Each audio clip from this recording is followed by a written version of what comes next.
Gempa bumi mengguncang Kabupaten Garut, Jawa Barat pada Sabtu malam. Masyarakat pun panik saat gempa terjadi.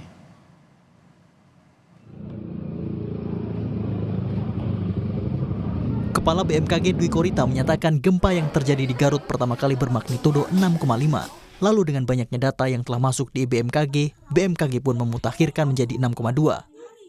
Adapun epicenter gempa bumi terletak pada koordinat 8,39 derajat lintang selatan dan 107,11 derajat bujur timur atau tepatnya berlokasi di laut pada jarak 156 km arah barat daya Kabupaten Garut, Jawa Barat pada kedalaman 70 km. Menengah, bukan gempa dangkal, karena kedalaman senternya atau kedalaman pusat gempanya 70 km dari permukaan bumi dan itu berada di dasar laut ya. Jadi meskipun demikian tidak mengakibatkan potensi tsunami. Efeknya tentunya guncangan gempa ini mengakibatkan jadi kita lihat guncangan gempa ini kekuatannya bervariasi dan sebaran zona yang terguncang ini efek sebaran zona yang terguncang ini cukup luas, mulai dari Jawa Barat, Jawa Tengah sebagian, serta Jawa Timur sebagian.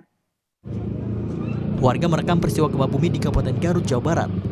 Tampak para pasien dan sejumlah perawat lain di salah satu rumah sakit swasta Nur Hayati di Kecamatan Karangpawitan langsung keluar gedung rumah sakit. Gempa juga dirasakan oleh warga Kabupaten Sumedang, Jawa Barat. Bahkan pasien rumah sakit umum daerah Sumedang, Jawa Barat terpaksa dievakuasi keluar rumah sakit untuk mengantisipasi terjadinya gempa susulan. Kami mengecek semua sakit karena pada gempa terdahulu memang sudah ada retakan, ya. Dan kita mengecek ternyata retakannya bertambah ya Pak, bertambah. Jadi sementara pasien kita turunkan ke bawah, kemudian nanti kita akan bangun tenda di sini supaya baik pasien maupun keluarganya menunggu ada tempat untuk sampai situasi dinyatakan tenang dan aman. Dan nanti kita lihat kebijakan selanjutnya dari pemerintah daerah. Sedangkan di Bandung, gempa bumi yang terpusat di Garut cukup dirasakan warga pada Sabtu malam. Tampak warga berhamburan keluar karena takut akan terjadi keruntuhan bangunan. Mengutip keterangan BMKG, gempa Sabtu berpusat di Garut dan terasa hingga Bandung dan sekitarnya. Gempa terjadi di kawasan Garut juga membuat perjalanan kereta api di wilayah Daup 1 Jakarta sempat dihentikan. Salah satunya kereta komuter lain jurusan Jakarta Kota Bogor yang dihentikan di kawasan Pasar Minggu, Jakarta Timur pada Sabtu malam. Kereta komuter lain jurusan Bogor yang mengalami berhenti luar biasa sempat rekam video amatir warga. Kereta berhenti tepat sebelum stasiun Pasar Minggu dan sempat berhenti selama 30 menit. Sejumlah petugas dari awak sarana perkereta apian juga terlihat melakukan pengecekan terhadap jalur kereta api yang dilalui. Setelah dirasa aman, perjalanan kereta komuter lain jurusan Jakarta Bogor kembali dilanjutkan. Tim Liputan Kompas TV. Saudara, informasi terkini di Garut, Jawa Barat pasca guncangan gempa bermagnitudo 6,2 Sabtu malam. Kita bergabung dengan jurnalis Kompas TV Ridwan Mustafa. Selamat siang Ridwan, yang Anda pantau sampai saat ini bagaimana kondisi warga pasca gempa? Ya, Vidi dan juga saudara, pasca gempa bumi yang terjadi Sabtu malam berkekuatan 6,5 magnitudo yang terjadi pada pukul 23:29 waktu Indonesia Barat. Saat ini memang kondisi warga di Kabupaten Garut kondusif.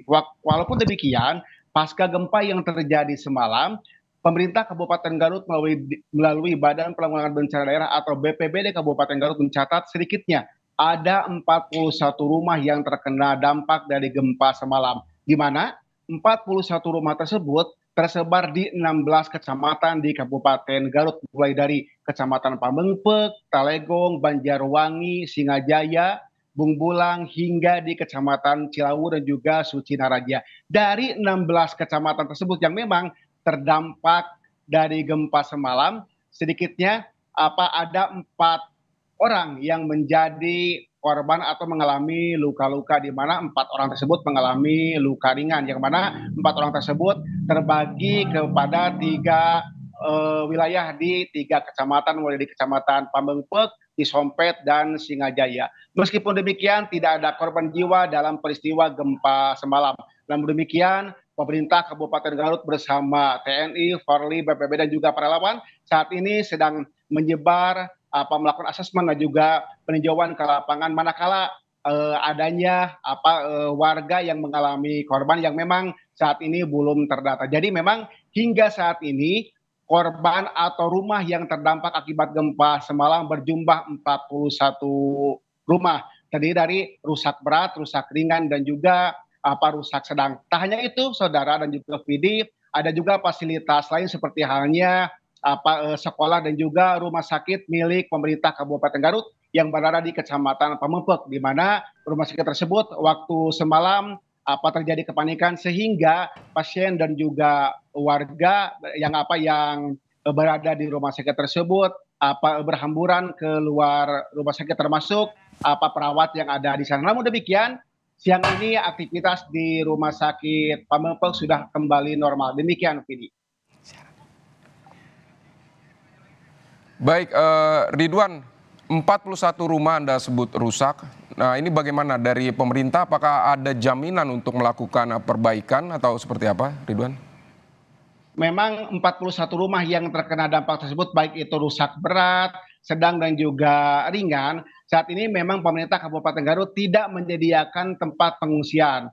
Jadi mereka yang rumahnya terutama yang rusak sedang dan juga rusak berat, untuk sementara waktu mereka tinggal sementara di rumah tetangga atau saudaranya masing-masing. Sementara pemerintah Kabupaten Garut mulai saat ini telah memberlakukan tanggap darurat yang berlaku selama 14 hari ke depan, di mana masa tanggap darurat tersebut akan dimanfaatkan oleh pemerintah Kabupaten Garut untuk melakukan asesmen dan juga pendataan berkaitan dengan rumah yang mengalami kerusakan. Nantinya tentunya akan mendapat bantuan dari pemerintah sesuai dengan kategori kerusakan yang memang dialami oleh warga yang tersebar di 16 kecamatan tadi. Demikian, Vidi. Ridwan, apakah ada himbauan dari pemerintah daerah di Garut soal terkait kondisi gempa ini kepada warga?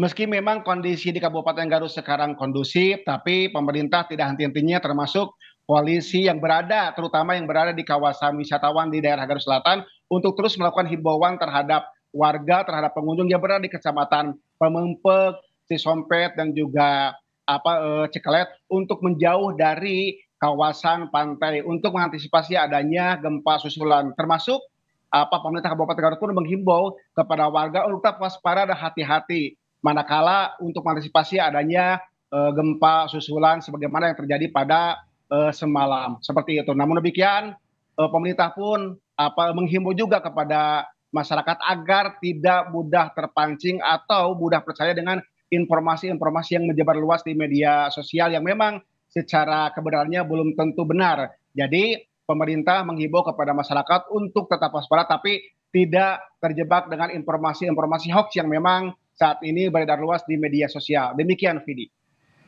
Ridwan, dari beberapa kecamatan, belasan kecamatan tadi Anda sebutkan, mana yang paling parah dampak gempa?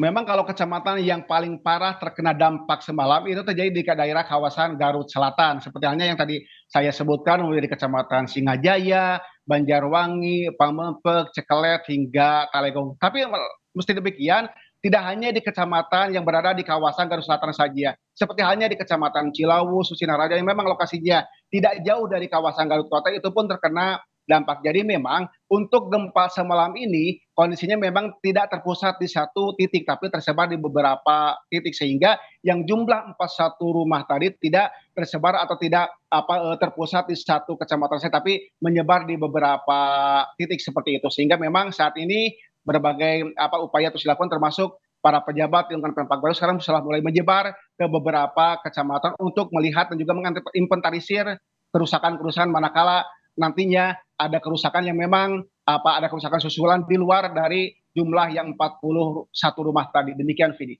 Sudah berapa titik-titik pengungsian yang disediakan oleh pemerintah? Jadi gini, Vidi dan juga saudara, untuk titik-titik pengungsian yang akan disiapkan oleh pemerintah Kabupaten Garut nantinya akan berkoordinasi dengan pemerintahan kecamatan dan juga pemerintahan desa. Tentunya di sana akan disiapkan tenda-tenda atau posko manakala memang nantinya dibutuhkan untuk dilakukan pengungsian. Jadi nantinya bahwa tempat pengungsian yang akan dimanfaatkan oleh para pengungsi manakala memang diharuskan untuk mengungsi nanti akan dipusatkan di beberapa sentral terutama yang lokasinya berdekatan dengan pemerintahan desa ataupun pemerintahan kecamatan yang tadi saya sebutkan di 41 kecamatan yang tersebar di Kabupaten Garut, di mana jumlah kecamatan yang ada di Garut ini jumlah keseluruhan ada 42 kecamatan, tapi yang memang terdampak dari gempa semalam jumlahnya hanya 16 kecamatan saja. Demikian, Fit. Untuk korban yang luka-luka seperti apa penanganannya, Ridwan? Apakah juga akan ada bantuan dari pemerintah daerah begitu untuk biayanya atau seperti apa? Nah, kebetulan untuk korban yang mengalami luka-luka saat ini ada satu orang yang masih dirawat di salah satu klinik di Kecamatan Singajaya. Sementara sisanya yang 3 orang tadi sudah pulang ke rumahnya masing-masing. Tentunya yang warga yang mengalami luka-luka yang masih dirawat di klinik setempat itu secara biaya akan ditanggung oleh pemerintah. Karena memang mengapa itu sampai terjadi? Jadi saat kejadian warga tersebut panik, apalagi korban merupakan warga yang sudah lansia. Jadi ketika gempa terjadi, dia lari keluar rumah dan dia terjatuh seperti itu, sehingga akhirnya mengalami luka dan langsung dibawa oleh keluarganya dan juga tetangga terdekat, dibawa ke klinik setempat atau ke klinik terdekat. Demikian. Saat ini berarti yang bisa Anda gambarkan seperti apa? Apakah warga sudah bisa melakukan aktivitas seperti biasa tanpa khawatir atau seperti apa, Ridwan? Kalau saya gambarkan, Vidi dan juga saudara, bahwa saat ini aktivitas di Kabupaten Garut seperti halnya saya melaporkan di sini di kantor Badan Penanggulangan Bencana Daerah atau BPBD, tepatnya di Jalan Pahlawan di Kecamatan Tarogong Kidul, yang lokasinya tidak jauh dari pusat perkantoran Pemkab Garut. Aktivitas warga berjalan seperti normal. Sepertinya tadi beberapa menit yang lalu saya sempat mengecek ke kawasan perkotaan di pusat kota, misalnya aktivitas warga tidak terganggu dan berjalan seperti biasa. Seperti halnya rumah sakit pun, baik itu rumah sakit swasta ataupun rumah sakit milik pemerintah Kabupaten Garut, baik itu yang berada di kawasan kota seperti halnya rumah sakit Kota Selamat, juga rumah sakit yang berada di pinggiran Kabupaten Garut seperti halnya tadi di Puskesmas dan juga di rumah sakit Pamengpeuk, hari ini berjalan normal aktivitas. Petugas medis melayani pasien berjalan seperti biasa, termasuk pusat-pusat pertokoan yang berada di Kabupaten Garut pun beraktivitas seperti biasa, termasuk juga tempat-tempat wisata pun berjalan normal dan tidak terganggu dengan adanya gempa yang terjadi semalam. Seperti itu, Pidi. Baik, Ridwan Mustopa dari Garut, Jawa Barat, terima kasih untuk laporan Anda. Selamat bertugas kembali dan juga tetap waspada